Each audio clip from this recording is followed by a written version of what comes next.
How he grew up. I remember when we used to change his diapers. Is your girlfriend?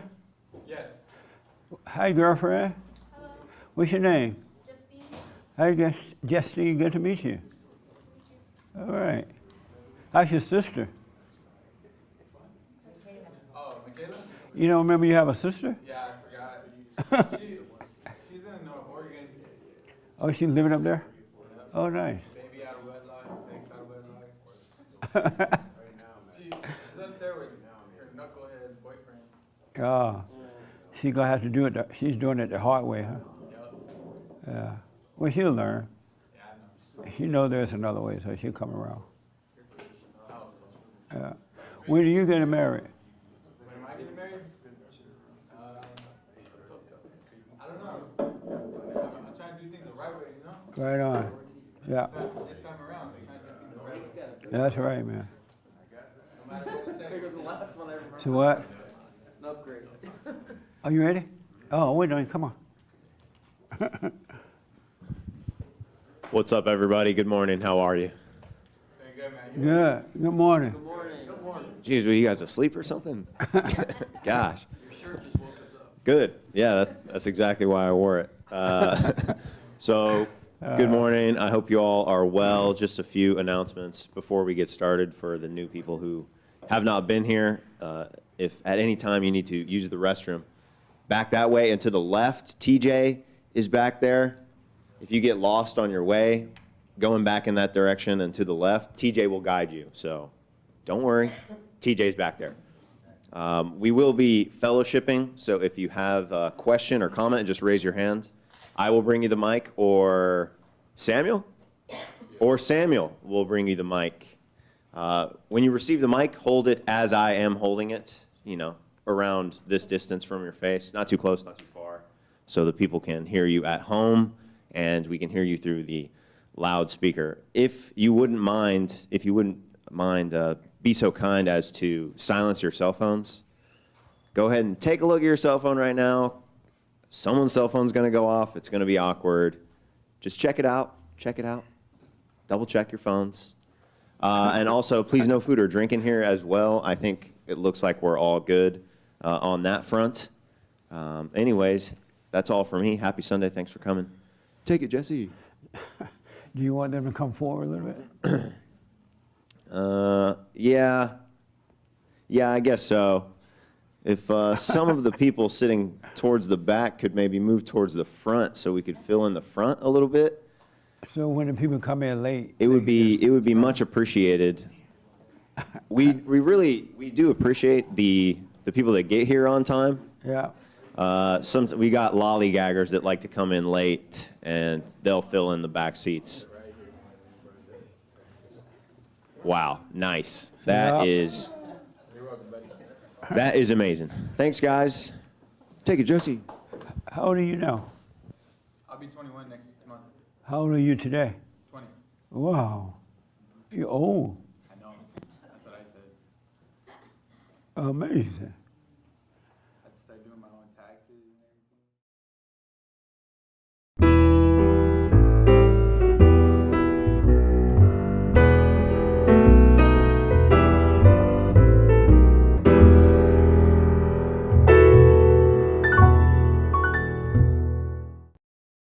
Well, how would I know when it's time to go? We're live. Who's the pointer? We're live.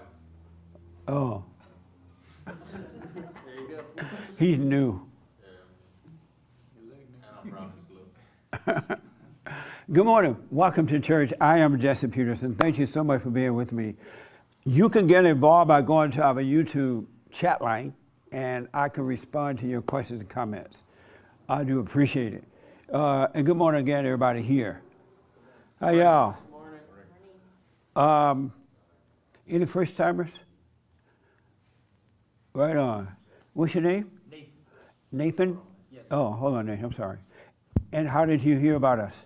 Started watching your YouTube videos about 6 months ago. Right on. What was your first impression? I was surprised at the different message that you had. Yeah. And so it just caught my ear, and then one video like led to another, and I just checked out your old videos, and then caught up with like not like all of them, but I mean, it just a few ones that I caught on to, and then just stay current with your show now and church, and Right on. you know. And so, are you overcoming being a beta male? I am. Good. Yes, sir. You went and dealt with your mother? My mother is passed. Oh, good. I went not good, but not good, but okay. But my father's still alive. Have you dealt with him? I've forgiven my father very recently, about 2 days ago. Right on, man. How did it go? It went well. Nice. Any questions or disagreements or anything that I can respond to while you're here? I'm glad you're here. No, sir. No? Okay. Well, anything pop up, let me know. Okay. All right. This is your first time. Right here. And what's your name? Justine. Christine? Justine. Oh, Justine. And how did you hear about us? Through Paul. Oh, yeah? Have you watched any of the shows Only one on my way over here. on the way over here? Mm-hmm. And you were like, where are you taking me? What did you think about what you heard? Surprised. And what was surprised about it? I guess I would say the difference of thoughts and opinions. Yeah. Did you disagree with anything that you heard? I can't say disagree because I didn't watch all of it, so there Right. is not enough for me to hear to disagree with, but I'm willing to be like open-minded. Yeah, absolutely. Any questions about anything? No. No. If you do, you let me know, okay? All right. Right here, this young lady. So what's your name? Floribeth, And welcome to the church. How did you hear about us? through Margaret Davis. Nice. So I didn't know Margaret had a friend. Yeah, she does. I thought that's why she lived in the desert by herself. Oh, no, we're lots of them. Yeah. Have you watched any of the church service or the radio show at all? Yes, with Margaret. Okay, what do you think? Interesting. In what way? Interesting. It's a little bit different than the regular seminars or preaching. Yeah. It's different. Any questions about anything? Not right now. Anything that you've seen already that you disagree with or you would like for me to explain a little better? No, not really. No. It's very self-explanatory. The one that I heard you on the radio. Right. Yeah, so it was good. It was talking about also how to heal from your past. Yeah. And I believe in that too. Right on. Have you heard me say women don't have love? I think that day, yeah, you did mention it, yeah. Yeah. And the reason I ask because everywhere I go now, people are like jumping on me about that. Do you disagree with me do you believe women have love? That we have love? Right. Yes, I believe we do, but at the same token, sometimes we have the wrong kind of love because that's the way we were taught. Yeah. And because of circumstances of life that it's brought upon us since we're small. So it gets a little bit extorted, a little bit. And so you think some women have love? Some women have love and some women do not. And where do they get it from? Those women who have love, where does it come from? Mainly as your parents, because that's the first influence that you have. But they didn't have any love. I know they have the love that they were given by their own parents. So it goes Yeah. from generation to generation. Yeah. The wrong kind of love. That's right. So, okay. So you agree with me that about this women not have love, right? Because the love they have is not the real deal, it's fake. It feel like love because they have hate, and from the hate, it feel like love, but it's not the real deal. Because there's a lot of resentments in the hearts of the Yes. women because of the way that they have been treated since they're small. Absolutely. Have you overcome your anger? Yes, and somewhat, but I still need to work on that. You still In need some to- degree, in some You still degree. need to work on it? Have to let it go and let the Lord work on it. Why have you let it go completely? Because I have to deal with issues and remember things that I need to remember from my childhood. What do you mean by that? like I said earlier, you go through many circumstances through your childhood. And you have to learn to, learn, we all have to learn, first is forgive. When you forgive, then the love, I believe the love will come in. So we all have to learn to forgive all those through your life that they have wronged you. And have you forgiven everybody? Well, the ones that I remember, yes, I go The rest back. are dead, huh? No. They all still living? I praise God that I've had the opportunity to forgive and talk to them. And I tell them, I forgive you, and if I've done something, forgive me as well. Yeah, Because sometimes you may wrong the person without knowing. right. Have you forgiven your mother and father? Yes, You went to them? yes. Oh, good. My dad was alive when I came before him. He had cancer, so we were able to patch things up. Right on. And my mother, the same way. We have Nice. a very good relationship between my mom. And I know that my Is mother. she still living? Yes. Okay. Yes. And you know that your mother what? And I know that my mother is, she's, like we said, she learned the wrong type of love. Yeah. Because that was the only thing that she had to see at Right that time. on. Okay. Any question about anything? So far, no. We'll I'm see glad what you're here. afterwards. Okay. Absolutely. If so, let me know. Will do. All right, I'm glad you're here. This is your first time I can tell the lady with the mask. Yeah, it is. Oh, My name is Yesenia. Tanya? Yesenia. What? It's a little complicated. Oh, I'm glad you're here. How did you hear about us? Amber? Amber? Oh, right on. And any question about anything? No, Have you watched any of the shows or anything? I have not. So you have no idea what's about to happen? No, not at all. Are you nervous now? Very nervous. Well, I'm glad you're here. Thank you. If you have any questions, let me know. Okay. All right? Is this your first time? Oh, okay. What's your name and how did you find us? My name is Matthew. I saw you on Uncle Tom, the Uncle Tom movie. Oh, yeah, nice. Huh? Yeah, 7 months ago, and I've been watching your show every day almost. Right on. Big What fan. is it like watching Uncle Tom at work? Where? Watching. Watching the show. What do you think about the show? I thought it was amazing. Yeah, that's right. Yeah. Amazing. Big fan of Larry Elder. He helped me a lot. And then, Cool. I saw you in the movie, thought you were funny, I checked you out, and, that was it. Right on, man. Any questions about anything? No. Have you gone and forgiven your parents? Yes. You went to them? I went to my dad a couple of months ago. My mother passed away some years ago. Oh, okay. Right on. So how did it go with your father? It went very well. Good. Any questions or disagreement about anything? No. Okay. Well, I'm glad you're here, man. Very excited to be here. Right on. Love you. Right on. Thank you. You too, man. Any questions before I get rolling? Nobody has questions, huh? So, what? Oh, okay. Nice. It's a fellowship, so don't come to be taught. All right? Let me take here first. Wait your turn. Do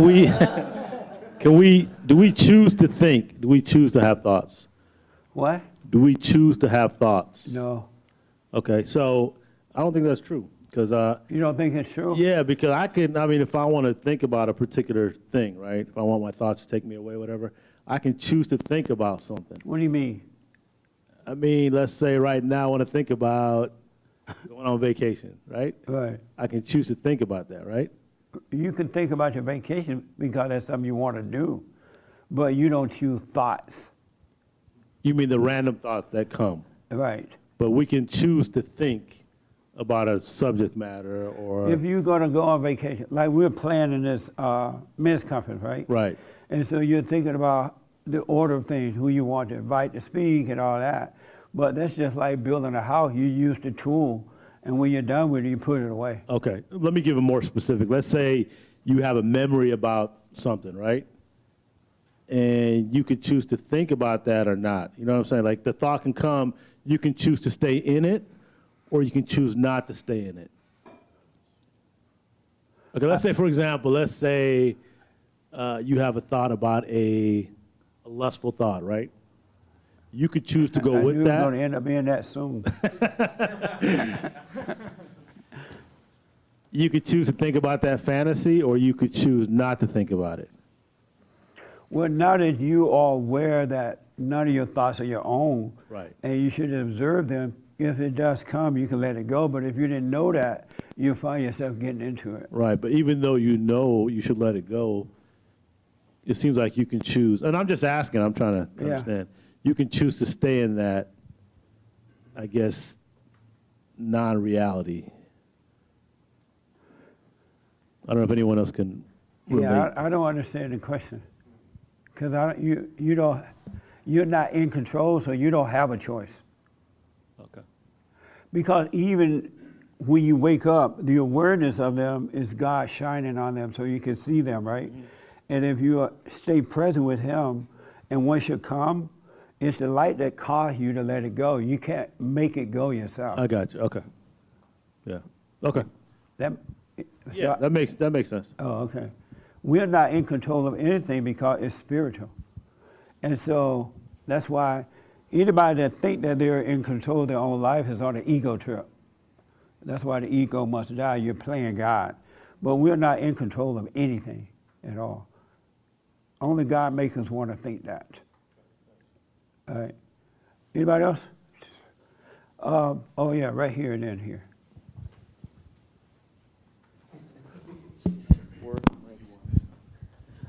Can you love someone and not like them? No such thing as like. All right, because You either love or hate. okay, so what is like? Is that just like just a comparison? It's just a worldly word made up. Okay, because the reason I was asking is I do have relatives who I love, but I don't like. Meaning I don't want to be like them because they do bad things. You love them, but you don't like them. Yeah, like I have an So uncle. if you love them, why do you need to like them? No, it's just okay. So all right, I see what you mean now. That's just a word. Yeah. Yeah, when you just said that, yeah, I see it now. Yeah. Either you love or hate. Okay. No, there's no in between. Okay. Yeah. Okay. Thank you. All right. Right here. And, let me take Frank. Let me take him first, and then you. The same kind of question that Ermias kind of asked a minute ago. Somebody asked that question, your desires, your likes. Do you like the color blue?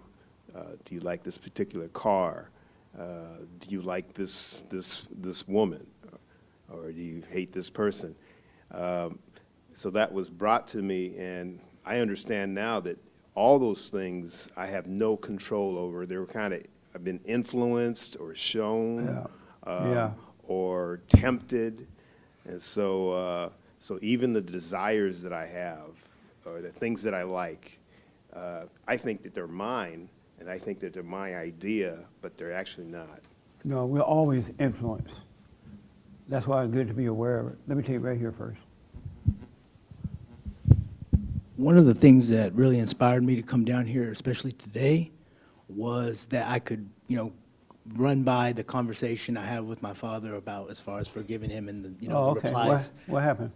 Well, I told him I forgave him, and my next question was the question that you posed to ask: why didn't you defend me against Mama and her, her chaos or her wildness or out of control?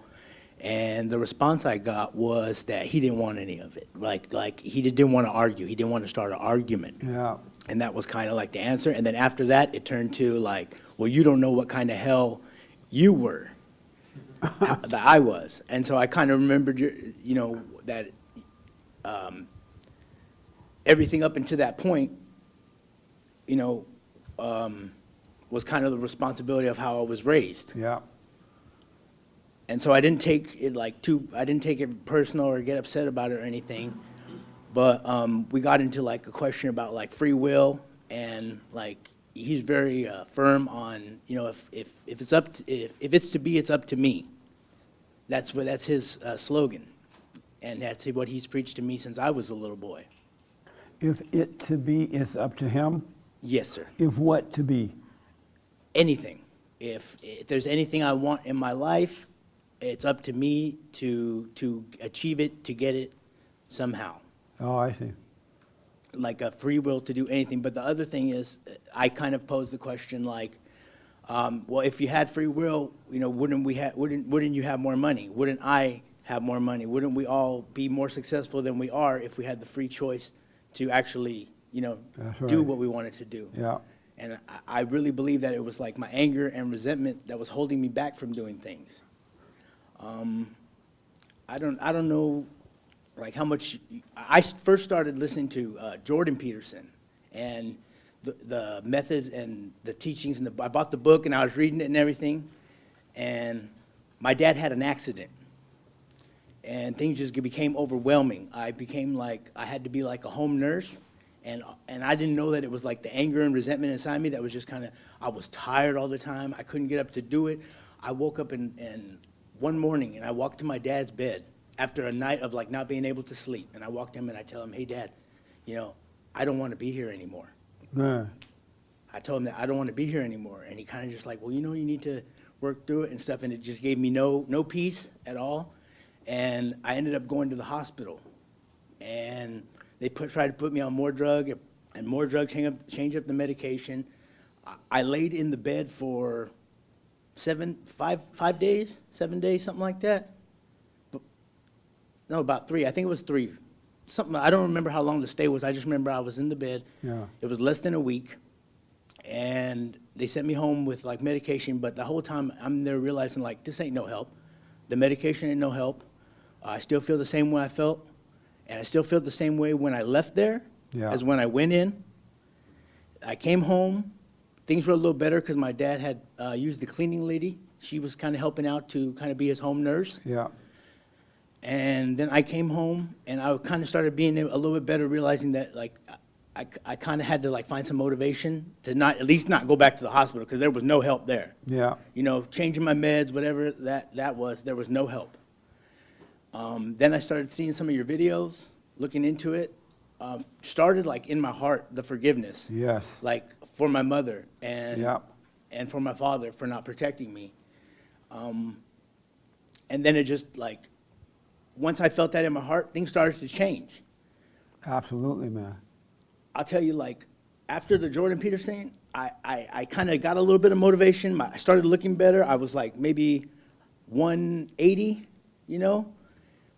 And I felt good, but then after that crash and coming down and stuff, there was no way to come back up. My anger was holding me back. Yeah. So when I found your teaching of forgiving and letting go of the anger, man, I tell you, like, I have so much more love, like, for the house and everything. I clean out the whole garage, make it look nice. Grandpa's old piano was stuck in all the trash behind. Right on. And I figured out, like, why is his piano stuck in the back and in the side? I cleaned up everything, brought it out, so now the piano can be played. I planted a garden in the backyard Yeah. where it was like just that astroturf, right? Just something. I planted a whole garden there, and I looked on it, and then my dad started playing the piano, and I like tell you, Jesse, I truly felt joy. Yeah. I felt like for a second, like my grandpa was back alive, and he was in bed playing the piano. As I was Amazing. looking at my garden, I did the whole front yard, and I've just been feeling amazing ever since. And I want to thank you. You're welcome, man. Thank God that He allowed you to see that. One thing you said that's true. When you overcome your anger completely, you have a natural energy that comes from God, and it's amazing. Really, it's just you just do what you want to do. You never get tired. Not any kind of tiredness that you get when you have that anger, right? Sometimes when I'm at the gym, I'm lifting weight. You know, it's like I'm doing it like a 20-year-old, right? Because I just have the energy for it. I'm enjoying it, and no problem. I take on the challenges when they want to put heavier weight on there because I just have the energy. There's a natural energy that comes when you let go of that false energy that comes from hate. And so you're absolutely right, man. And one of the things I And want you to... stay with it. Stay with it. Yes, sir. Are you doing the silent prayer? Yes, sir. Stay with that because it's going to get better. You haven't seen anything yet. The wisdom that comes going to blow your mind. And Satan's going to try to tell you, oh, you're doing fine now. You don't have any pain. You can stop the silent prayer. Do not stop because God wants you to be present with Him at all times.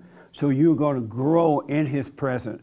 And the thought thing is going to get further and further away until you're going to get to a point that you forgot you used to live in your head, because now you're walking in the present. So you will grow into it, but you got to stay with it. And one thing I was finding out about, you know, when you talk about past traumas, Yes. I've also started thinking about, for myself at least, I know, I look at back on the times that I not only, that I overreacted in a positive way, where I got too excited about something. Yes. And I go back and I ask for forgiveness for that, Lord. You know, forgive me for getting so excited about that, or being so overjoyed, or letting my emotions, even in that way, take over me. Yes, that's right. You don't want anything or anyone to make you feel so good until you're on cloud nine, right? Because as soon as you're on cloud nine, they're going to bring you down. And then while you're down, they're going to stomp on you. And then they're going to let you up again for a breath. And then they're going to and now you want to jump off a bridge. Emotions are evil. They're not good. It comes from evil. God is a dispassionate God. He just is. He's of love. He's of life. And you don't have to be emotional and all that crap about that. It's not good. So that's good, man. That's I really amazing feel that, and I testimony. believe that. Yeah, but stay with it and allow yourself to grow. He's renewing your mind. He is adding on to you things in life that you have no idea. It's going to be amazing. One point in the conversation where it touched on a little bit of like emotion or anger I saw in my father was when we addressed about fathers leaving their children. Yeah. I kind of tried to explain to him your view, that fathers love their children. They do. That it's the mother that they can't deal with sometimes. Yes. And that they leave the mother, not the child. Absolutely. And one thing he looked me in the eye and told me very, very kind of upset was, you know, I'd be really upset, very upset if my father left me. I would blame him, you know, for not being there. I would even believe that he chose to leave me. Yeah. That's what a lot of people believe until they start seeking the truth. And then they get the understanding from God that the father left because he couldn't handle the mother. And in many cases, they can't even handle their own children because the children have identified with the mother. So it's the same spirit in the children. So they just say, you know what, you just like your mama, forget about you. For the most part, he did tell me that he was mostly raised by his mother. Yeah. And for most of the time, he told me that his father was like out of the house. He was playing saxophone, or, you know, at work, just kind of not really present. Yep. No, it's awful, man. That's why God is starting a new generation, a generation of love instead of hate. And so the next generation will pass down love to the children and not hate. They'll be patient with them. The father will be there because he now understands the spirit of things, so does the mother. So it'll be a marriage that will last forever. Go ahead. No, Okay, go ahead. okay. My quick question would be, we do have a lot of my mother's pictures up and like Burn 'em. almost enshrined on a wall. Set 'em like on with the fire. lights coming down, a big one blown up. Whoa. And That's scary, right? And you know, all the old pictures. Yeah. Can you imagine coming home at night and their mama picture all lit up? Yeah. Especially if you're on pot. Do you smoke pot? Yes, sir. You smoke pot? Yes, sir. What the? And how long you been smoking pot? Off and on since about 18, Wow. And how old are you now, if you don't mind? 38. Wow, that's a long time. Isn't that a long time for pot? But do you want to stop smoking it?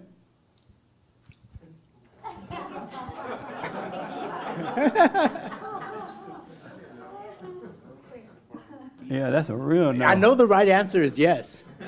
But your answer is what? But yeah, I'll be honest with you. Like I almost forget I have it sometimes, and there's not that urge and pull to go do it.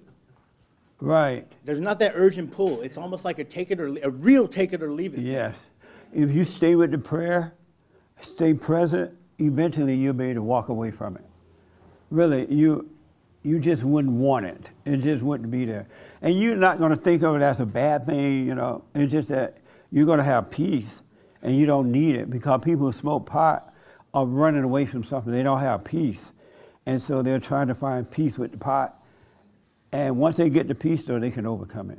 So it'll naturally fall away. Don't worry about it. I did Mike Tyson show the other day. Isn't that something? I was on Mike Tyson show. Oh, yeah, I gotta see that. I think I may have gotten high. I'm pretty sure I got high. You know that contact high stuff, right? Because all his shows he does smoking pot.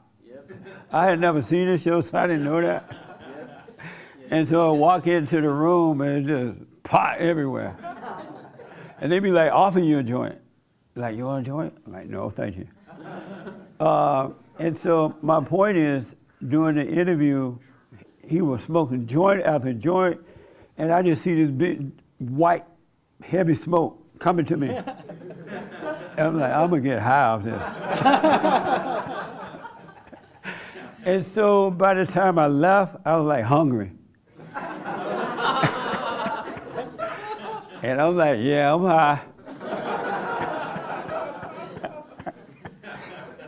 And one of my godkids called me, and so the phone rang, and he called me here at the office on my cell though, and I was talking to Ermis, and the phone rang, I answered the phone, and never went back to the phone.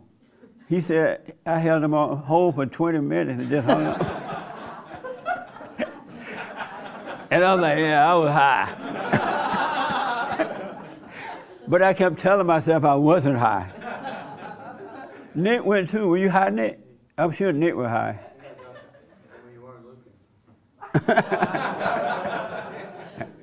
But the whole time I was just smoking pot and eating those cookie things. What were they?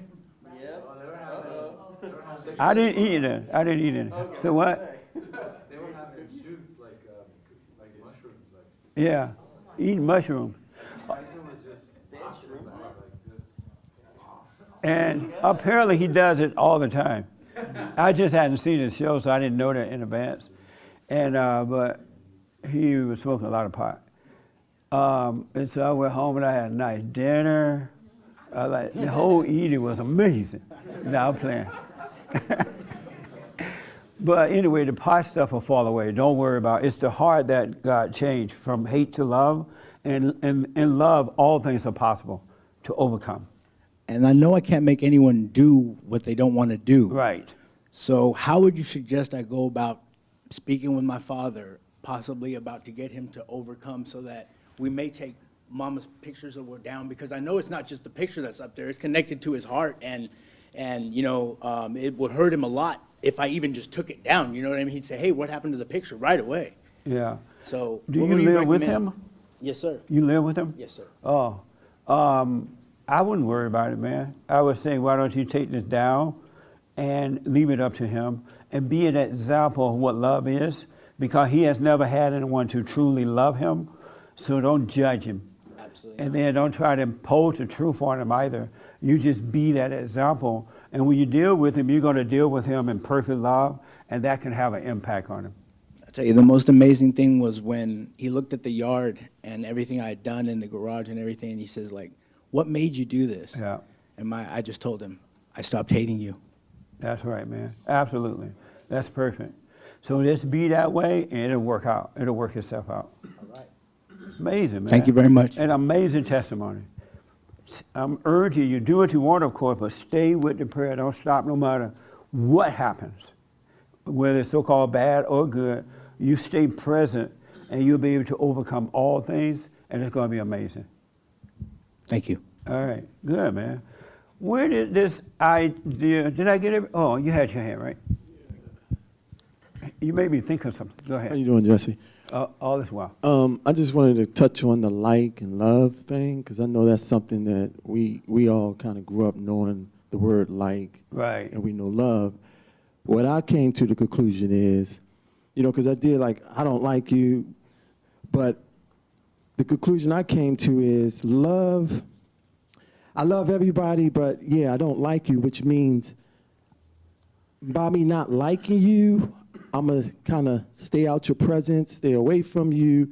But when I do see you engage or come in contact with you, then I'm going to respect you. Regardless how much I don't like you, I'm going to definitely respect you as a human. But I don't have to have a relationship with you. I don't have to call you or deal with you at all. So that's kind of like my conclusion I came to, because I know that kind of wonders in everybody's mind, like and love, and what's the... Well, we've been set up with words for a long time. That's why once you're born of God, you overcome words, because there's no such thing as like. You either love or hate. And if you have perfect love, and whatever someone else is into, what they're doing, it's on them. It doesn't bother you either way. And you can either be around them or not be around them. Right. And if it's evil, you see to walk away, but you understand that they cannot help it. And so if you say, I like you, it's like you're playing God. You're making a decision who you're going to like because you don't like what they're doing and all that. But people can't help themselves. That's why they must be born again. So if you say, I like you and I don't like, and I love you, you're making a decision. You either love or hate. I mean, it's just a made up word. And I've heard that word too growing up. But in reality, you either love or hate. Yeah. I mean, for me personally, I deem myself to love everyone. And for the people that I have a conflict with, then I'm just kind of step away from them. The people you have conflict with? Yeah. Oh, okay. Let me ask the young lady behind you a question. Listen, where did this idea of you have to take care of your parents when they get old? They should move in with you, or you move in with them, and now they're a headache, and you're stressing out, you want to kill them. I don't have parents, so. You don't have parents? No. Where are your parents? My mom died when I was a kid. Oh, nice. So you never had that issue? No, I'm playing. So have you heard that we should take care of our parents? No, I think it's inappropriate. I think so often parents will kind of guilt trip you into taking care of them. Absolutely. Kind of like, oh, why don't you honor me? I took care of you when you were little, but at the end of the day, like, I think there just needs to be an established boundary of like, no, I'm my own person, and like you have the capability to be an adult and take care of yourself. That's right. Amazing. So I want to warn you guys and ladies, start taking care of yourself now. Prepare your life so that when you do get old, you won't become a burden to your children. And then if they don't want to take care of you, you try to make them feel guilty. I took care of you. And I didn't ask you to, right? I fed you. I worked hard. And you're supposed to do that. You should have known that before you had the baby. What did Michael Jackson say? If you take care of the baby, don't have the baby, right? But if you decide to help your parent, it should be done without guilt. You just decide, I want to help. And that's what love is. But if you're doing it out of guilt, that's not love. You're being controlled. Think about that, because I know a lot of people now who are stuck with their parents, and they don't want to, all right? That is insane. I remember when my son and I first started making up for the mistakes that were made. When he was mad at me, he said to me, I'm not going to take care of you when you get old. Something like that, right? And I hadn't even considered him taking care of me. It hadn't even crossed my mind. I didn't want that anyway. And so I'm like, what makes you think I want you to take care of me? What's going to happen to me? Why can't I prepare my life now so I can take care of myself?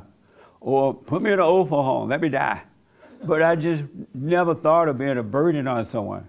Even in the older days when boys were boys and men were men, the parents didn't teach you that you had to take care of them. I remember my grandmother, she got really old and she lived in Alabama and everybody had moved away. And so my aunts, they wanted her to come live with them because nobody was in Alabama to take care of her, everybody's gone. And she was like, no, I'm staying right here in this house. And they were like, well, come live with us, we'll take care of you. No, I don't want that, no. Y'all got your own problems, I don't want to be a part of it. And so they said, well, come and they have these, in Indiana, they got these big apartment buildings for the elderly. And you can live in one of those, you have your own apartment. And nothing in the building but elderly people, they play bingo and all that stuff.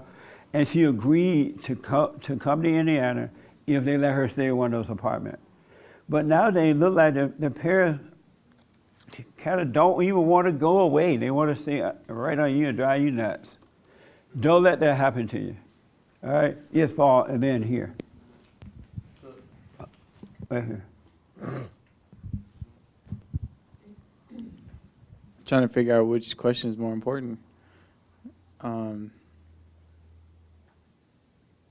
So I live with my grandma right now. For the meantime, I just moved back from Arizona. And I have an uncle. He's 46. He's about to be 47. And for like a year or two, he hasn't gotten a job. He lost his kids.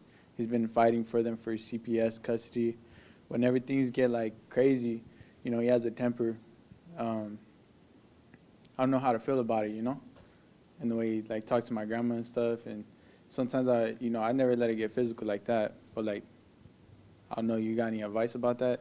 Like, Yeah, if I were you, I would just stay out of it because Yeah. your grandmother getting what she deserved. She raised him like that. She mothered him. She didn't show him how to become a man as he was growing. And now he's miserable because he can't get away.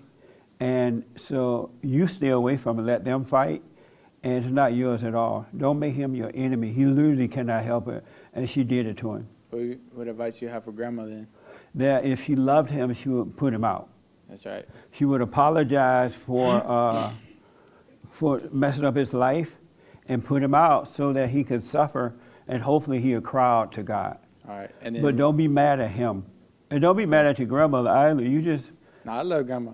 yeah, if you love her, you'll stay out of it. All right. Yeah. And so if this guy yelling at her, throwing water on her, I don't know about that. throwing her out the window,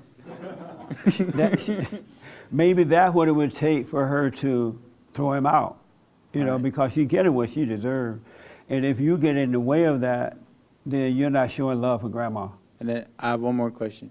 What is your opinion on like parents that can't let go of like, you know, let their child grow as an adult? What do you think about that? They're very insecure. They get a false sense of identity from controlling their children. So And they're destroying them, sucking the life out of them so that they can feel better. yeah, Because when I was growing up, that was unheard of. yeah, They prepared you from day one to leave home at 18. yeah. That's right. You know, you knew how to work, you knew how to do. We had to wash our clothes sometime because they said, you know, you might not ever get married. Wash your clothes. You know, they would teach you how to do all that stuff, right? Yeah, And then at 18, I had the mindset that I was going to leave at 18. I had no idea where I was going, but that's what they had taught. And then I knew I was going to buy a house at 25 because that's what they taught, right? would you say that's love though? That's love. It's love. Absolutely. Yeah, When you let your kids, don't spoil them, throw them out at 18, you love them. all right. Yeah, those are just my two questions. Yeah. And how old are you now? 20. You hurry up and get out of there. Because grandma will destroy you too. Oh yeah, no, right now we're doing retrofitting her house. That's why I'm there. Well, as soon as you get to retrofitting, you walk right out. Oh yeah, no, most definitely. Get your own place. And don't feel sorry for grandma because that'll make you stay. And if you feel sorry for her, that's what females do. So you being a woman if you feel sorry for her. I know female. I'm not gonna do that. All right. All right, Jesse. Yeah. Real love doesn't have a feeling. That's right.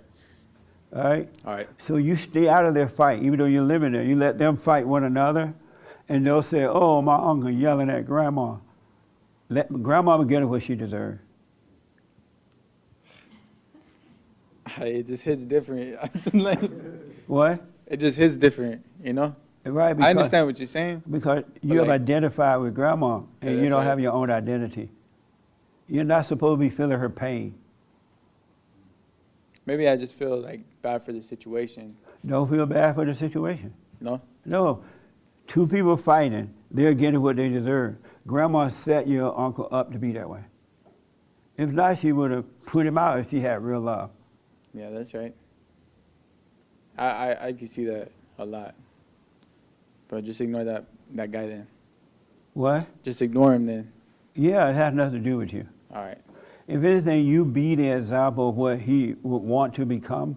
Yeah. You know, you deal with him and your grandmother the right way. Be honest and fair. You go to work, you take care of yourself, you move out, and you can impress upon him that he can do it too if you can do it. Yeah. You just haven't had the example. All right. So show him love. And grandma love, but let them fight. All right, If he kill grandma, you know, in the kitchen by the knives Yeah. and the fork, get the insurance, get the insurance and run. All right? All right. But you stay out of it. Okay. And don't feel sorry for her. All right. If she's screaming and yelling and crying, she gets what she deserves. In life, we get what we deserve. We really, what you put out, that's why you must be born again. Then you get different things back, come to you, love, perfect things. All right? All right. Okay. So stay out of it, Paul. I will. I don't care how loud grandma screams. And she'd be like, oh, Lord, I'm so tired. This boy drive me crazy. That's her. You know, I'm not really She's worried. dealing with herself. Yeah. I know grandma can handle herself like that. I'm just worried how she gonna handle it. It's on to her. I don't Really, know. you stay out of it. All right. All right, Thank you, Jesse. okay. Let me take this young lady, and then you. I just wanted to comment on the culture of the Hispanics. We're taught To that you take care take of- care of your elderly people. Who taught, who It's teaches? from, it doesn't. Does it come from the it's father or the mother? generation to generation, yes. Is it It's from the father or the mother? From both sides, actually. It's a culture. All Latin America, they take care of their elderly people. Yeah, and they bring them why? home. They don't, because they feel that it's, Is the mother pushing that though? no, It is, I bet you the mother's behind it. no. Because I can't see the father doing that My- unless he's a mama's boy. No, my mother, she's 80, and she fetches on her own. She worked more than 50 years in one place. Right on. Very responsible woman. And up to now, she still has her own place. She Right does her on. own things. She doesn't rely on anyone. Do you have children? I have 4. Do you expect them to take care of you? No. Are you going to try to? But you see, I was raised here. Oh, I wasn't Oh, raised that's in Mexico. No, I'm from Costa Rica, Oh, Central they America. teach that in not Costa Rica. Mexico. so Yeah, do but you that's what I'm expect- telling you. Do you expect when you get old? Do you expect them to come take care of you? No. Oh, good. And I've shown them, and I like what you were saying. Since small, you teach your child. The mother is the one that rocks the cradle. I believe that. My children, my sons, they know how to cook. They know how to wash. They know how to clean bathrooms. They know how to clean everything. And I tell them, because you don't know the type of woman you're going to have. So you're able to rely on You're stressing yourself. And I go, You're here is stressing not, now. here is not woman or male. I go, you gotta do what you gotta do. Yeah. If she's sick, when she has kids, you gotta help her out. Why ain't happened out when she had kids? When she has the kids, No. when she's sick, I'm not going to help. when he's sick, I get when a the nurse father or is sick, something. we help. I believe, well, that's what I taught my children. Yeah, And they're very respectful, and they're not mama's boys. good. You They're have all men. boys? They're mamas, but they're not mama's boys. You have all sons? I have 2 and 2. Right on. And Amazing. and my girls are very independent. That's They're right. all independent. Yeah.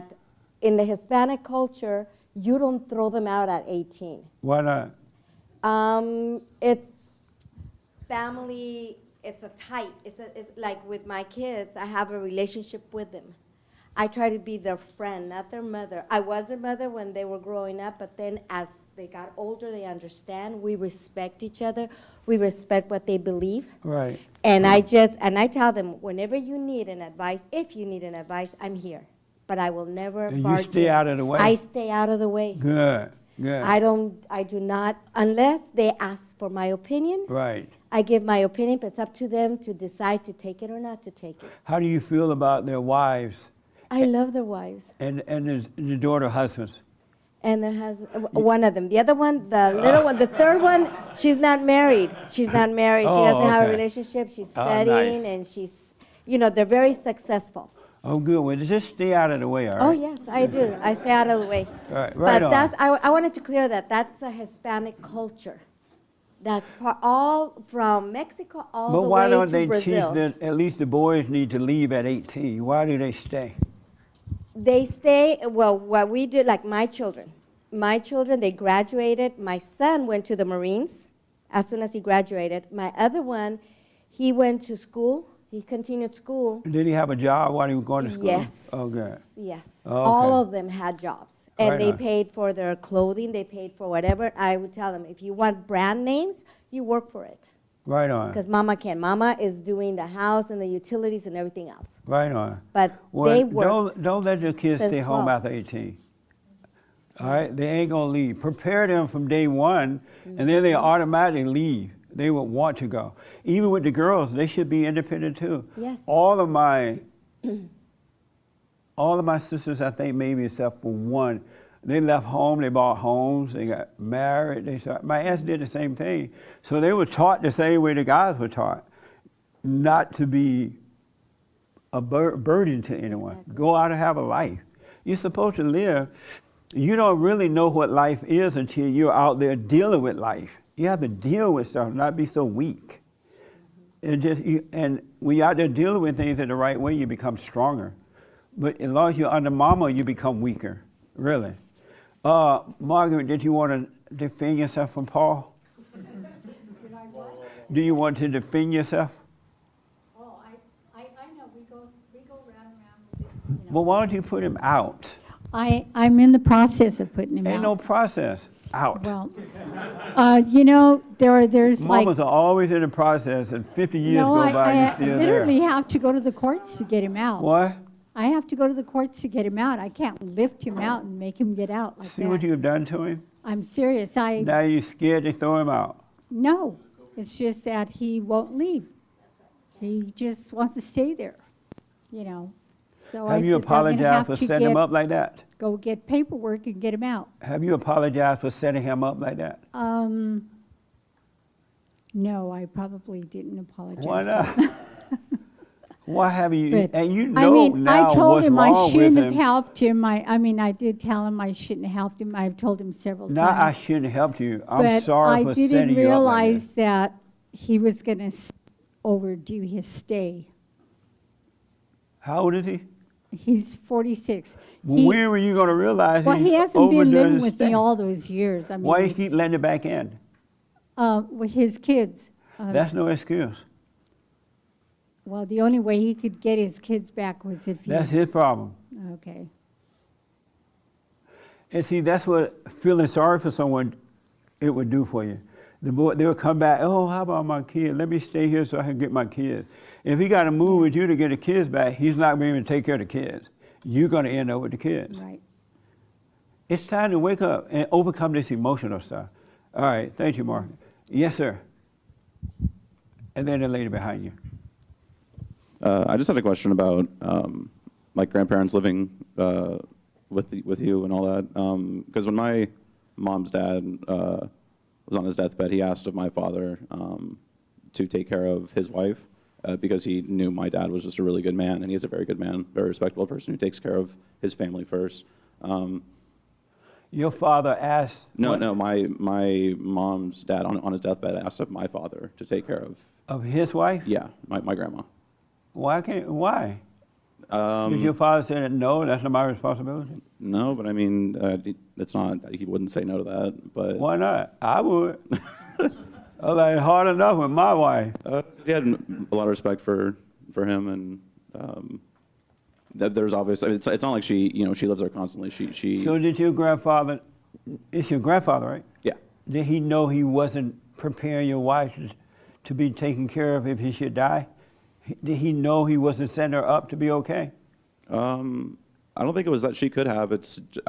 There was just something that they had preferred that she would be with family. It's not like she's there all the time. She does go out, and she willingly gave up her ability to drive but for a long time, she was very still independent, would go out and would leave the state and go to different. So she moved in with them? Yeah, she moved in with the. What a mess. But if you're emotional, that sounds so nice, huh?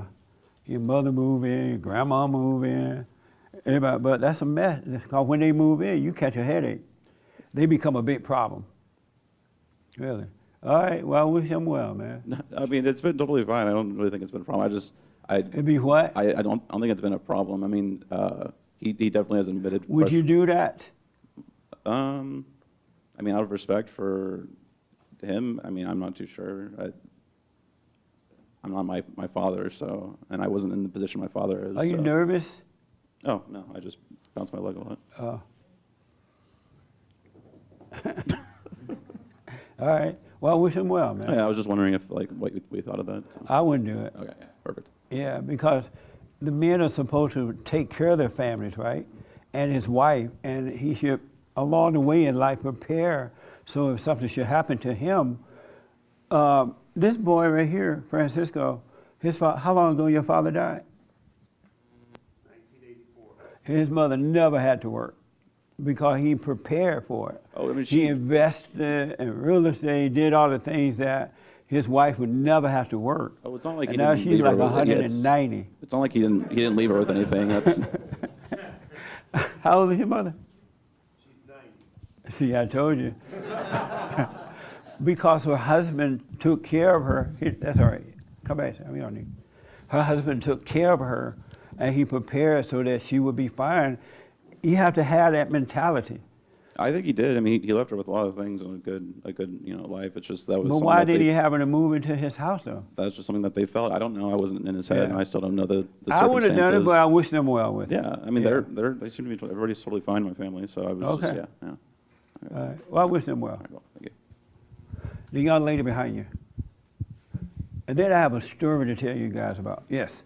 Oh, thank you. I was going to mention that in Costa Rica, because that's kind of where I grew up from, my mom's there, there's a law about the abandonment of elderly. So Speak into the mic. Oh, sorry. It's a law in place where, like, if you aren't taking care of your parents, you can go to prison up to, like, 10 years, depending on the circumstances. And then who's going to Costa take Rica. care of them? Hold on, guys. Who's going to take care of them while you're in prison? I know. The government. I rest my case. That doesn't make sense, right? If you're in prison, nobody taking care of them. Why can't you just do it naturally? What a law. Yes, sir. Right here. That's a crazy law. Well, you don't have to worry about that here in America because they don't like old people in America. They want to kill you with the vaccine shot and everything else. Yes. So you'd asked where did it start, the taking care of the parents. Here's my theory, is the Bible thumpers, it says when Jesus was on the cross, he said to the disciple John, it says, John, this is my mother. She's now your mother. And woman, this is now your son. And so the church teaches that after Jesus died, that Mary moved into the disciple John's house, and he took care of her after that. So I'm wondering if that's they've now misinterpreted that teaching. So if the church is teaching that, it's wrong. That's my guess, is Yeah, that it because became a wrong teaching. They're just doing intellectual teaching. I don't know what that meant when he did that. I don't know either, but I'm just saying. I don't know. If the church is teaching that, then it's wrong.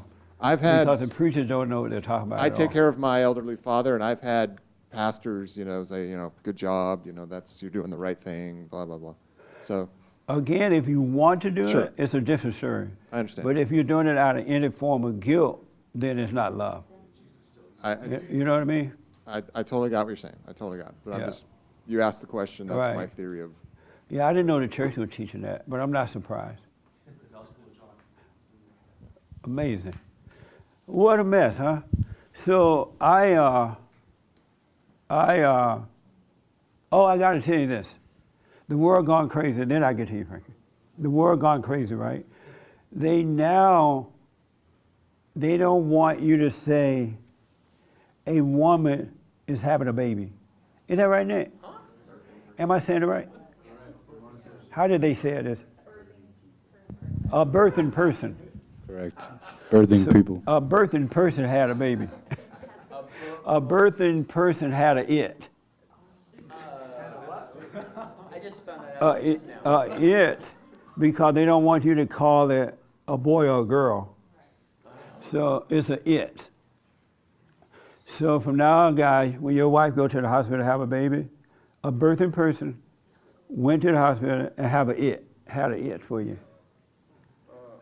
And I noticed how they're changing the idea that boys and girls, men and women, male, female, they're changing all that.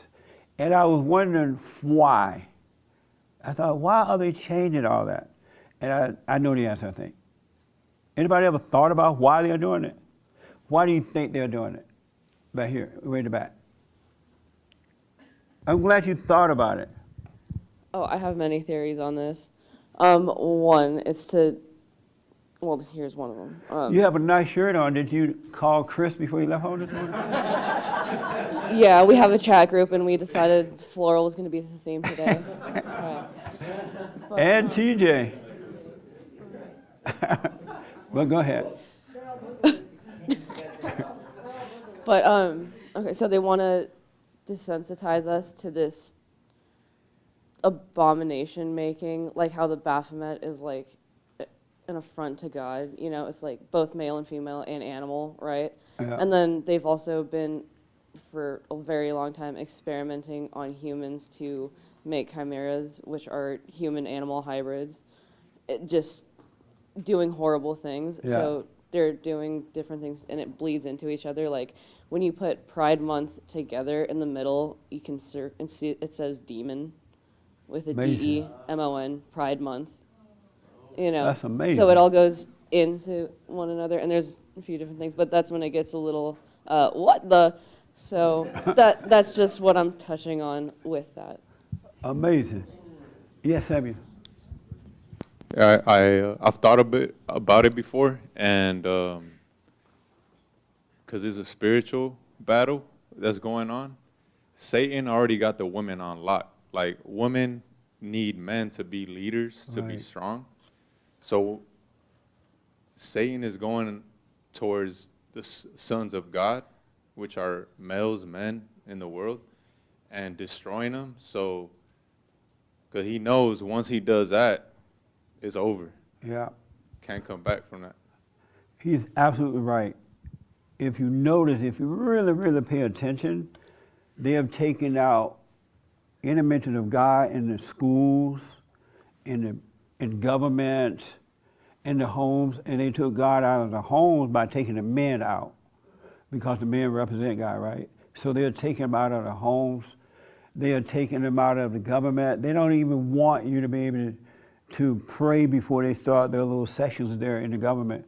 Normally they used to do a prayer or something. They don't want that anymore. And if they allow you to continue to say boys and girls or men and women, then that's representing God too. And they hate God because evil is in the world and it's working through people, right? And they hate any example of God. And so they got to erase everything that came from God so they can destroy the image of him. And so they're using this to destroy the image of God and bring in the image of Satan. That's exactly what they're doing. And if you notice, they're promoting everything that's good. You have Bruce Jenner wearing a dress, running for governor, and people are expected to vote for him. And unfortunately, there are conservative and others who will vote for him. That's what they want. And Bruce is not going to be able to do anything for this country. The guy doesn't know that he is a man. How are you going to run a state? You know what I'm saying? But and he's right, there is a spiritual battle, and it's a serious battle. And that's why we can't play with it. We can't be afraid of it. We must be born again so we can deal with it. And the light needs to shine on the darkness because we can defeat it. It really doesn't have power. That's why they pass all these laws to lock you down, you know, so you can't speak against it. They are passing all these stupid laws, and they're daring you to speak up about it. If you do, I'm going to take your stuff away from you. I'm going to block you from the internet. I'm going to do this and that, right? They don't even want the light of truth to shine on the darkness at all. And unfortunately, most people are so afraid they're allowing it to happen. Who would send their kids to school anyway, knowing that they're teaching something called critical race theory? They're teaching your children that you are evil. Your parents are evil. Y'all will always be evil because of your color. And the parents are like, okay, let me get up every morning, send them off to be taught that. They won't even protect their children, and they know it's happening. It's not even a secret anymore. And yet the parents send their children off to school. So it looked like they are winning, but they're not. You guys are waking up, and it's not by accident. Don't be afraid. Do not give up. And do everything in the light. Do it with love, and you can't go wrong. Really, because they want you to go wrong. They want a race war so that they can really lock you down, take away all your rights and lock you down, right? And they hate men, they hate Christianity, and they're doing everything. And they can't help it. Just know that they cannot help it, because when you're in that fallen state, we're all in that fallen state, we supported evil. We did evil, our hearts were evil, as you were saying, and we supported evil. Without even admitting that that's what we were doing. We were doing all the wrong things because we could not help it. We hated one another, we hated our parents, we hated everything. And anyone who has anger in their heart is committing murder. You're a murderer, right? So you're worse than any of them if you have anger. But they're trying to erase anything that came from God. And they're working for Satan, so they're playing God. So just be aware of that. Ask, don't just let these things happen and you just float along with it. It's evil. It's evil pushing against good. So y'all got to start speaking up and not be afraid. Make sure you stay with the silent prayer. Stay out of your head, and God will guide you, because these people are not playing around. And they'll quickly try to pass laws and do everything they can to stay in control of your life, so you can't even breathe. And it's gonna get worse before it get better. But the beauty about it, if you love God with all your heart, soul, and might, and your neighbor as yourself, you don't even have to worry about it. Without even realizing you're being taken care of. You really are. God's renewing your mind. He's taking care of you in a material way. He's setting you up for the battle to come. So you don't have to worry, but if you have fear, you don't love God. So stay out of your head about this stuff, but pay attention and don't play with it. If you get in a debate with people about this stuff, you let them have it. Just don't get angry. No fighting, but just tell the truth. Tell the truth. If they get mad, let them be mad. You stay with the truth. All right? That makes sense? But they're trying to erase anything that God created. They don't want God to be, because Satan is the author of the earth, right? And those are his children. And he's trying to erase anything. And men, they hate you more than they hate God himself, because you represent God. All right?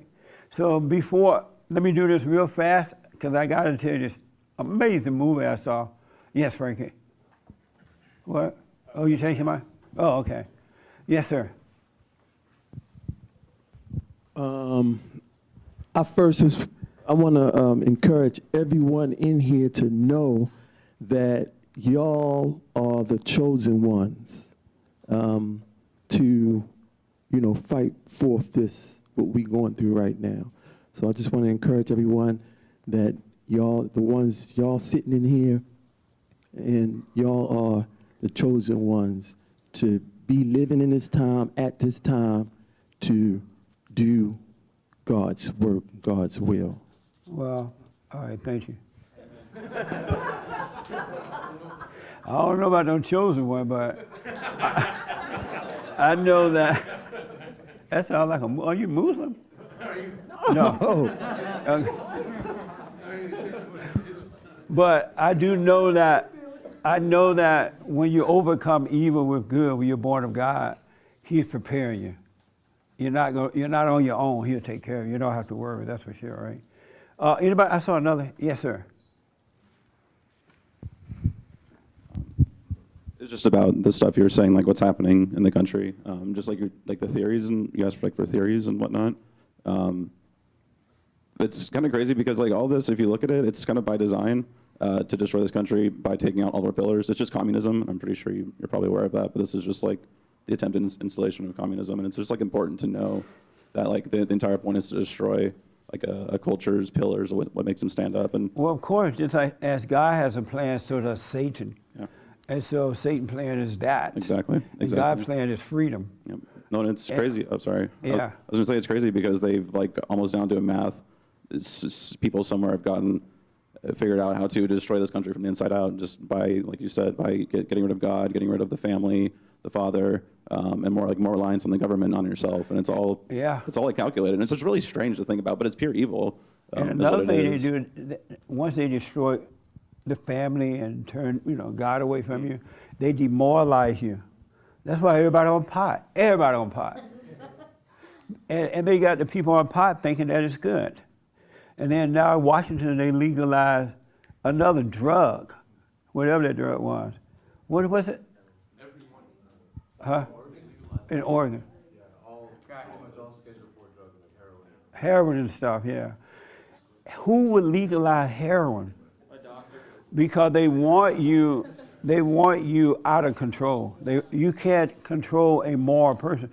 When you wake up, you won't be controlled by them. You will not be controlled. But if they can demoralize you, they can control you. And while you're running around high and on drugs and acting crazy, they'll pass a law, they're getting wealth, they're making buku money, and all this kind of stuff. So just be aware of that, all right? Be aware of that. You're right, man. I want to, yes, sir. One more thing about the birth. Just one quick thing about the birthing person and the baby that's an it. Yes. I feel that when they use that word, it makes it a lot easier to go after the unborn child, calling it an it, even when it comes out of the womb. I wouldn't be surprised. Yeah. No, they're evil. They can't help it, though. We all come from that. All are born in sin, so all are evil until you're born of the Father, all right? So don't be afraid of it. Stay with God so he'll take away, he'll change your relationship with people, places, and things. And then that way they can control you. Oh, I'm going to take your job away from you and all that kind of crap. Nothing should be more important to you than what is right, all right? I was watching this movie last night, and it was about this this guy. He got married, and he moved his family away from where he grew up, and they did very well, very wealthy, and stuff like that. Long story short, the man cheated on his wife, and with some woman at the same school that his son went to. And the son saw it, because one day the guy was over there talking to this woman he was cheating with, the father was. And the mother, I don't know if she pretended to be going along with the father for a while, believing that he didn't do it, because he was saying that he ended up killing this woman he was cheating with. But he said he didn't do it, right? So they went to court, they went through this whole drama. And they had these psychiatrists and psychologists looking at the man and talking about his condition. They had all these fancy words they call psychopath and all that, right? Y'all heard those words, right? So they had all these names for this guy. But what happened, what caused the guy to become that way was because when he was growing up, his mother was a school teacher, and his mother used to go to work and make him stay home and watch over the 4-year-old daughter, raise the daughter while he was at work. And so this guy was like 12 or 13. One day he was preparing some food for him and his sister, and while he was in the kitchen, the little girl somehow or another left the house and went outside, and she got ran over by a car, and the car killed her. And so when that happened, the mother blamed the boy for it, the babysitter, the brother, for it. And so they made him feel really guilty about that. And so he shut down while he was growing up. And he never talked about it. He never showed, as the mother said, any remorse for it. He never said, I'm sorry, or anything like that. And the reason he didn't, because they had already judged him and blamed him for it. And so the boy when he became a young man, he left home. And he would never have anything else to do with his mother or any of his family members because they judged him. And all the family made him feel like it was his fault, right? And so he ended up just messed up. He looked normal because he went and got a degree, made money, had all the rich things, but he was emotionally out of it. So when what happened was, he realized that the mother had turned on him and blamed him for it as an adult. He realized that. And the mother finally talked to the wife about it. And she told his wife, because they were in court, she somehow or another contacted his mother. And she was like mean and nasty. And she told his wife, he is responsible for this. I told him that when he was a kid. I had nothing to do with it. It's his fault. But she was wrong. It was her fault. It's her fault. There's a reason for everything. And I say that because I'm counseling with men and women right now who, while growing up, their parents made them help raise the children. They would go off to work and leave the children with their little brothers and sisters. And it traumatized the kids like nothing going on. And when they become adults, they have a hard time with that because they were not prepared to be parents. The parents can't even do it right. How do you think a little brother or sister is going to watch over another human being and raise them? And when something goes wrong, rather than the parents say, you know what, son or daughter, it's not your fault, I should have done that, they'll blame the kid because the mother will not take responsibility. And they destroyed this man's life because they blame him for what happened. And the mother never said she was sorry. I should not have gone to work. I should have been there to raise my own children. They blame him, and he ended up really, really doing some horrible things in life. And he didn't realize what had happened until he got into so much trouble, there was no way out of it. But I say that, don't have your children raising your children. They don't know how to do it. That's evil. And then you make the kids feel, I know some guys right now, especially guys, they don't want to raise your children. Girls don't want to do it either, really, because it's a burden trying to raise children, especially if the kids don't want to listen. And plus, you're a kid yourself, you want to be having fun, not having that responsibility. Anybody ever had to do that, raise your own brothers and sisters? What a mess. It's hell. It is hell. What was that like for you?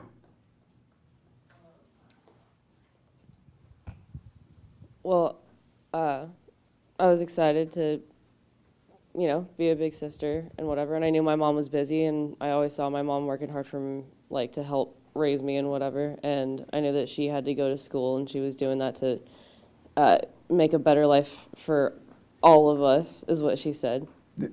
So I don't know. I enjoyed helping to raise my little siblings. It was very stressful because you know that you are in the care of another human. Yeah. And if anything happens, I would feel responsible because mom's gone, so I'm taking care of them. And, this one time, my little brother, he ate a little silica pack because they were, my little sister opened the seaweed thing, and, I had to go pee or whatever. And then I was watching, 3 little kids, and so I saw that he put it in his mouth, and I freaked out because when I was little, they were, poison. But at that time, I didn't know that, that they weren't poison anymore. So I was freaking out, and I was running around with, 3 kids on me, and I had to go to the neighbor's house because I didn't know what to do. And so I made sure that everything was okay. And then after that, I freaked out, and then I broke down. I was, crying all over the place, but that's because everything was okay. Yeah.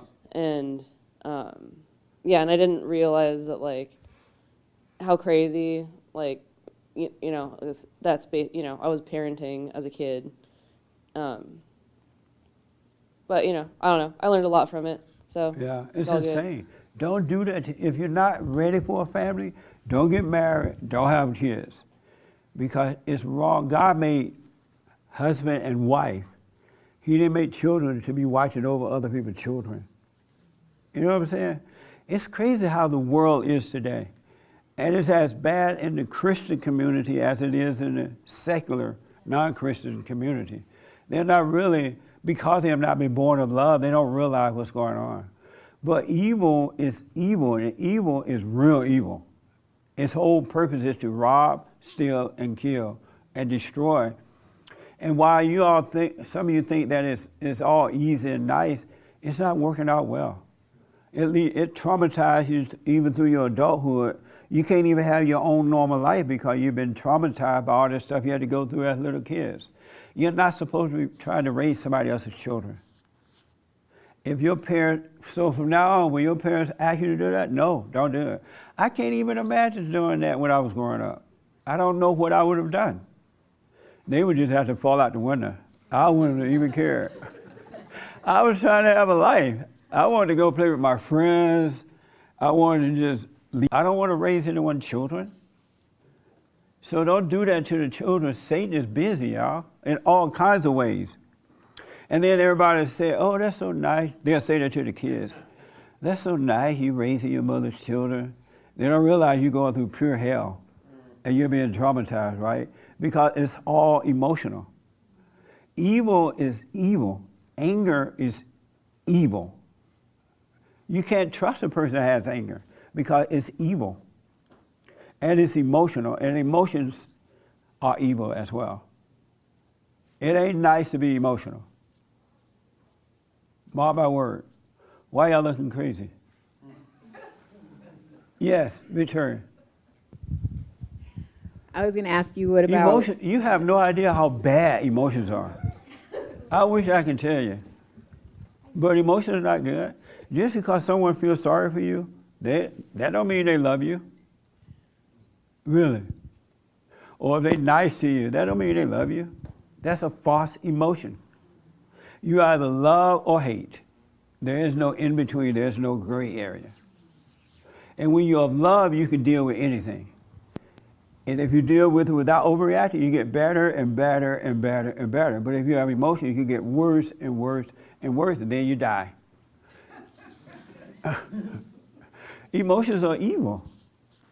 This idea about I was looking at, flipping through the TV, and I saw this woman, and then I come back to you, Victoria. This preacher woman was teaching the church.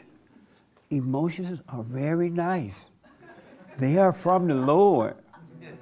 We are supposed to have compassion for one another. Put your feet in their shoes, something dumb like that. I ain't put my feet in y'all shoes. It's enough to have my feet in my own shoes. I'm not taking on your problem or feeling your pain. I'm not Bill Clinton, all right? I'm not feeling your pain, but the churches are teaching to feel the pain. Put yourself in their position. I've been there already. That's hell.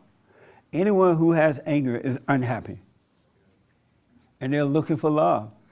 And all they get is false love. Anyway, Victoria, go ahead. Yes, ma'am. It's just so, when you, it's so crappy. Go ahead. All right.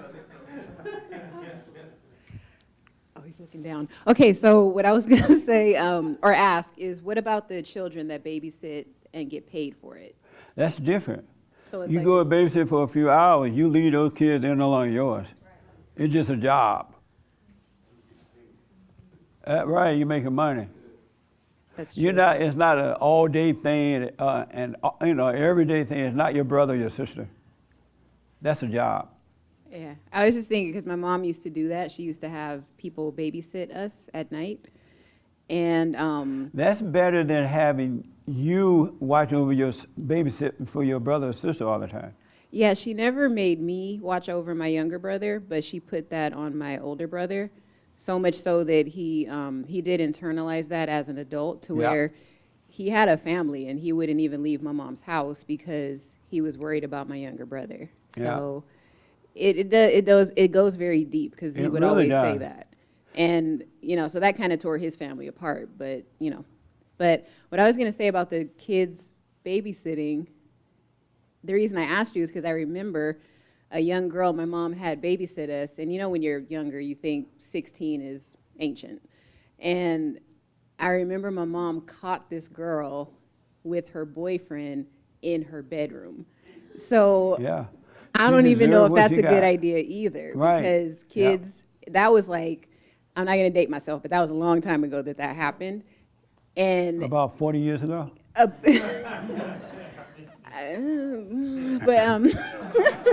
no, I'm not that old. But yeah, I was just gonna say, even with that, I would caution people against it because kids really do a lot when people aren't looking. It's best to So- have the mother there. That's why That's what I was God gonna ask. created the What's man the- and the woman so the mother could be home watching over the man's children. He didn't What's- say, okay, get a babysitter or let your children watch over one another. Because Satan is busy. He's always trying to get in there some kind of a way, right? And that's a lot for kids to have to deal with. I'm counseling with a guy right now who is in his 40s, late 40s, and his mother made him babysit. And the father wouldn't stop it, right? And the guy's 40 and now the parents are gone and he can't even go on with life because he hated his mother for it. And his brothers and sisters turned on him thinking that he was a bad guy growing up. And so it's just a real mess. Satan want to traumatize you. God has a perfect order for us. We have to come to, if we want to have real life, we must come to the order of God and not the way, that's why you must be born again. Absolutely. What's the solution for a single mother in that case? I want to say not be a single mother, but I let's say know. you're already locked in. Yeah. Overcome the anger, really.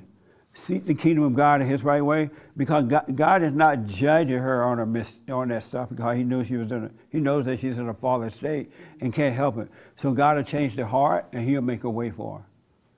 He will work it out for her. So it's something she should not worry about if If she's already there, because we do stupid stuff in a fallen state, Mhm. right? And because our parents didn't tell us, no one know how to overcome that fallen state. And so once you overcome it, believe me, he'll make a way because he loves you and he is judging their heart. But when he can change the heart from love, he will change your life for you. So don't judge yourself for it. All right? I'm not a single mom, by the Yeah, way. no, I know you're not, but she's not married, no children, folks. Did you have your hand? Yes, sir, real fast. I just wanted to agree that it is happening even in Christian communities too, Yeah. with this mentality. And I don't get it because I didn't grow up in a community like that. So I'm like, where are these kids learning this from? Like, it has to be from their parents, right? Yeah. That are instilling this mindset into them. Like, I had this friend that he's going through his parents are going through a divorce. I was trying to tell him, like, it's not your problem. Just stay out of it. That's He's like, no, right. I want to be there for my brother and my sister. And it's almost like a pride thing. And he just gets caught up in those emotions. But it's like he's like an 18 or 19-year-old kid who grew up in a church, that setting. I'm like, how did you get this mindset instilled in you that you have to be involved in all this business? So I think it's coming from the parents. And I don't understand where they got that from because I knew my dad, I think he's kind of a beta, but he left the house when he was 18. He moved from Ohio to California, started his own life just on a whim with all his friends. I'm like, well, why don't you take that mindset that you had? But it's like he's passed that on. That's right. Doesn't make any sense to me. I have, it's all new to me. I don't, when I was growing up, and I've been trying to think, do I know of anybody that lived that way, right? But I just don't know of that. I'm sure it happens, because, things happen all the time. Evil is always present. But I don't know anybody that did that to their children. I'm sure it did happen, but I'm just not aware of it. Parents raise their children. The mother stayed home and raised the children. My mother stayed home. She had 9 kids. And she stayed home until all were adults and had left the house, right? Then she went and got a job. She didn't have anything else to do. She didn't go to work and leave the kids with anyone. The father went to work. I remember when my stepfather would go shopping, he had to buy 2 big baskets of groceries because there were so many kids, right? But he went to work, he provided, she stayed home. And that is the order of God. So we got to do it his way if we want this thing to work out and be not deceived by Satan. Yeah, absolutely. And the churches are all messed up. I haven't really paid a lot of attention to the churches, but for some reason I've been flipping my TV and I see these different church services because they're way down there on the cable. They're not like the mainstream stuff. You have to really flip a while to find them. And the churches are so dumb. It's so dumb. The preachers are dumb as a donut. They got the word. They preach the Bible. And then at the end, they're like, well, if anybody out there want to get saved, and you know the Lord, come on down. And they pray over you thinking that that's salvation. And the people, amen, praise the Lord. And the churches don't deal with real issues. They don't bring up abortion. They don't bring up homosexuality. They don't bring up out of wedlock birth. They don't even bring up this race battle that is building between the races. The preachers don't talk about that in church. They're not telling their congregation, this is wrong, this is evil, this is not real, don't fall for it. It's a spiritual battle. We all got the same thing to deal with. The preachers act like it's not even happening. If anything, they're coming out to support it. Yeah. Black Lives more, Matter. yeah, and, you know, absolutely. Why would you go to a church like that? It's a waste of time. It's happening everywhere, though. Like, even like with the mainstream churches, like the Mormon church and all these Christian churches. Yeah, I know. I heard about that it happened with the Mormon. A Mormon member called me and told me that. Yeah, it's happening. That's the church that I'm a part of, or that I joined like a year ago. Oh. But I'm like, where? And I live in a pretty conservative town too, so that even makes it more confusing how this is happening. If your preacher tell you that they're going to start teaching critical race thinking, theory, whatever, you get out. Okay, bye, Mr. Preacher. Unless they tell you that it's wrong, it's evil, it's not true, don't fall for it. Because you need to hear the truth somewhere and get to know yourself. I got to respond to my last week biblical question real fast and run out of time. Does the Bible say that Jesus was angry? I don't think that. Wait, Chris?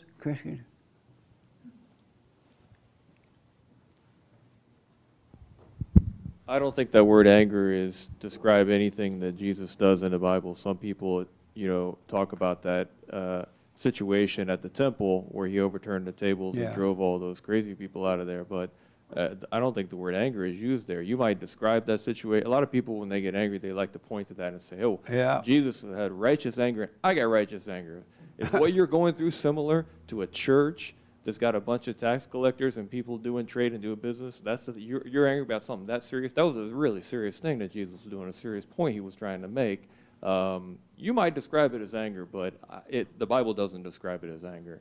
And so I think a lot of people use that scene to justify their own anger and say, my anger is righteous anger. That's what I got right now, righteous anger, just like Jesus did. And the situation they're angry about is nothing related to what Jesus did, in my experience. It's interesting to hear the Christians say they have righteous anger. They want to cut your throat off, right? But this is righteous anger. So I realized that I should have reworded the question, did Jesus ever say he was angry? Because Jesus never said he was angry, and he never encouraged anyone to be angry. The people who mentioned anger in the Bible they thought he was angry, because they don't know that when you overcome the dark spirit of anger, you have the light of God working through you. You have real power then. You have real power to speak up. You have real power to deal with things. You're not worried about how someone's going to feel about it. When you overcome that anger, and if you're in a fallen state and the person is dealing with this thing in the right way, you'll think that that's anger, because you don't know that you can stand up and deal with life without being angry. Jesus did not have anger. Anger is evil. If God wanted us to be angry, why didn't he try to tell us to overcome it? Why is he asking us to forgive, overcome that spirit? We have discernment, meaning that you can see what's going on. It's hard for people to even fool you because you can see right through them and they don't know you can see them, right? You're discerning. That's your protection. And when you're discerning, you cannot get angry because it's God who's allowing you to see it. So if you want real power in life that only comes from God, you got to overcome the anger. You must be born of love. It's about love. It's not about hate. So when these people say that it's righteous anger, they have no idea what they're talking about. And let them be angry, don't argue with them. Okay, go ahead with your little righteous anger. See how far they get. The kids all messed up with the righteous anger thing. Yeah, I was going to add on to it. That story of Jesus in the temple turning over the tables is in all four Gospels. It's four different writers that observed that situation with Jesus, and none of them described it as anger. Right on. Or a word that even is similar to anger that I'm aware of. Somebody else maybe remembers it differently, but that's I've looked at it before in the past, and that's my recollection. None of the writers described that actions as anger. And how sad is it that the preacher's supposed to be pointing the right way for the people, and they are encouraging the people to be that way. Oh, it's okay, Jesus was that way. They are killing the congregation rather than helping them to go free. Because anyone that has anger is not happy. They have no peace. So smoke on it. Well, don't smoke on it. I got to find a better word. Shroom on it. Yeah, do something. Think about it. And don't think too hard. But you're right, man. So anger is not your friend. All right? Yes, Margaret. No, I brought that. Oh, hold on a minute. You're absolutely right, man. And the reason I bring this up, because I want you to start, know thyself. Don't take my word for it. They go in one ear out the other. Don't take anyone's word for it. Know yourself. Let it go. You can hear it, but let it pass. Don't hold on to it. And God will show you. Yes. I was talking to a couple of people who, about this anger, about Jesus and having the righteous anger. Is there anywhere in the Bible called it righteous anger? Well, they said it was righteous, you know. But is that in the Bible, or did they make that up too? No. So they made up the word righteous anger too? Yeah, they just said that. It's not in the Bible. But anyway, they told me, well, look at his actions. That will tell you. See that? That's blind. And they said his actions were displaying anger. It was not. Okay. And that's what happened though when you're in darkness and you cannot see. You think that Jesus' action is the same as yours, not realizing you operate out of darkness, out of hate. And a lot of people think that love is a weakness, but it's not. Well, God's love is not a weakness. Emotional love is a weakness. All right? Yeah. So, my brand new biblical question.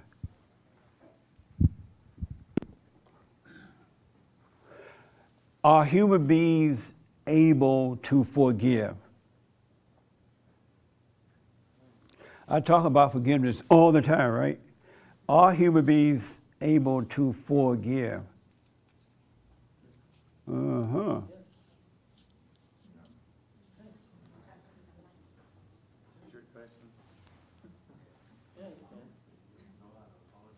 What do you say to that? Oh, hold on 1 minute, I'm sorry. I think no. They're not able to? No, I think you can ask for forgiveness, but I don't think that it's in you that you have that power to forgive. You said you can ask for forgiveness? Mm-hmm. You can ask another human being for forgiveness? Yeah. But if they're not able to forgive, why would you ask? Uh-huh. You got me there. What? I said you got me there. Yeah. Well, think about it. That's the biblical question for this week. Are human beings able to forgive? What do you say? Are human beings able to forgive? I think so. You think so? And why do you think so? I'm not really sure. I mean, the only thing I can think of is Jesus was able to, and he was a man. I can't see any other way of getting to love without forgiving. So I feel the evidence is when I experience love, people who have love, I guess that's the only evidence that it's possible. Okay. Well, I can't answer, put my little 2 cents in until next Sunday. The young lady behind you want to respond to it. I'm sorry? I'm okay, thank you. Oh, okay.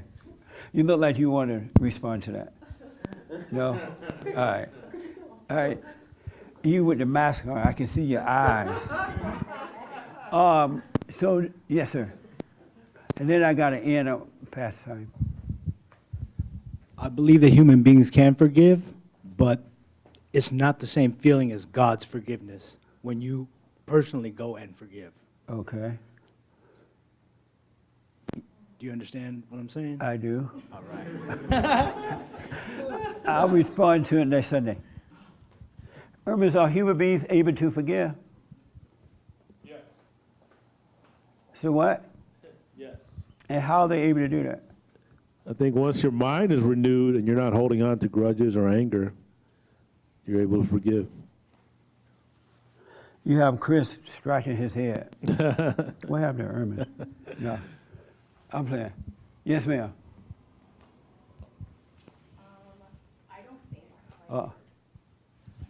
I don't think that naturally humans have the ability to forgive. And why I not? think most humans are operating out of flesh, which is ego and pride. So they hold on to this resentment of like, I'm right and I want you to apologize before I can. But I think when we are operating from the Spirit, we're able to forgive because Jesus forgave us. Okay, amazing. I'll respond next Sunday if the Lord is willing and the creek all right. So here, in closing, stay with the silent prayer. And the reason I say that to you, because I know so many people who have fallen away, and they were convinced by Satan that life is fine, you're doing all right, you don't need to pray, or do it later, you don't have time. And they'll drift it back into their imagination, and they're really catching a hard time. They're having a rough time because they believe thoughts again. And they have not been convinced that every thought is a lie. All thoughts are lies all the time about anything. No such thing as a true thought. And always have a wait and see attitude. All right? Always. No matter what, have a wait and see attitude. And it'll work itself out. But if you think of it ahead of time, you're going to make the wrong decision. And you're setting yourself up to be destroyed. Always, always have a wait and see attitude. And God is taking care of it. He loves us very, very much. More than words can express. And don't get mad about challenges that you have to face. If you go through them without overreacting, you're becoming closer to God. You're becoming better and not bitter. So whatever happens, okay. Wait and see. Let the outcome happen on its own. All right? So stay with the silent prayer. Stay with it. Doubt every thought and just live. God's ways are easy, very easy and simple. All right, so stay with the prayer. Announcement. Oh, Women's Forum this Thursday? Amazing. Y'all want the meeting, ladies? Yes. The meetings are amazing. So we are having the Women's Forum. It's the third Thursday already, huh? That's amazing. This Thursday at 7 p.m. for ladies only. No Bruce Jenner. Ladies only. All right, and the meetings are amazing at 7 p.m. The men's conference is selling out really fast. As a matter of fact, we ran out of discounted rooms, so we had to order some more rooms at the hotel there. If you want a discount on your room, I suggest you get it out there, right, Irma? Because it ends in July something, right? Yeah, the cutoff is July 15th, but yeah, the rooms are going fast. So. Cutoff is July 15th. Go to rebuildingtheman.com. What else? Any other announcement? Okay. So stay with the prayer. God is with us. This thing that we're dealing with on earth is going to get worse before it gets better. I'm looking at this and it's amazing I can see what's going on, but I'm not afraid of what's going on, really. And God doesn't want you to have fear. He will take care of you. He will show you what to do. He will protect you. But you got to be of Him and not of Satan. All right? So amazing. Thank you all so much. This was good fellowship today. Stay with the prayers. Stay out of your head. All right?